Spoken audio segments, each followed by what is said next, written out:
Well, we've got a very clear position on Gibraltar, which is that we support the sovereignty and self-determination of the people of Gibraltar and their government. That's very clear. We support the double lock. We support the decisions that the people of Gibraltar have made, and we want to have a constructive and positive relationship with Gibraltar and Gibraltar's government, as we do with all of the UK overseas territories. If you were to win a general election in the coming months, where would you pick up where the Conservative government has left off?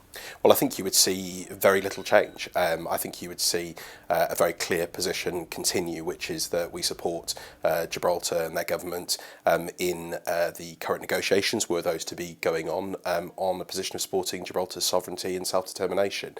We think a deal, and we hope that a deal can be done to the mutual benefit of Gibraltar, Spain, the UK and the European Union. That deal seems tangibly close. Let's get on with it. Let's get that deal done.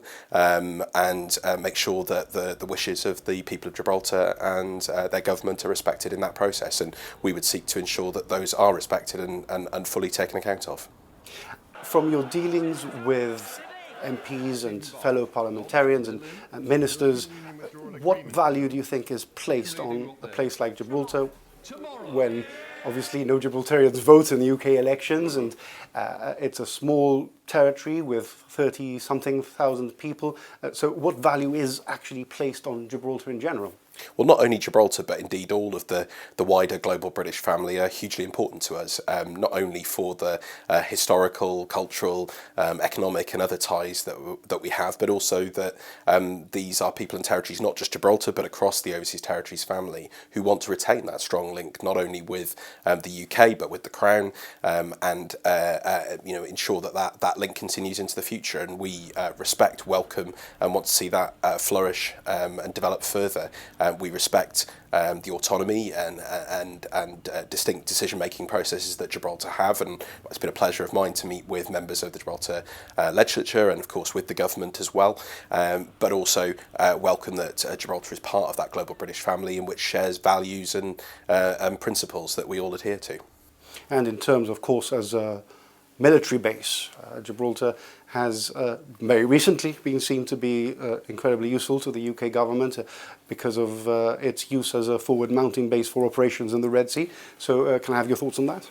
Well, of course, Gibraltar has a hugely important place in UK military history. Indeed, my own father called into Gibraltar when he was serving with the UK Armed Forces, and I've been able to visit him and look at some of the places he visited in the past.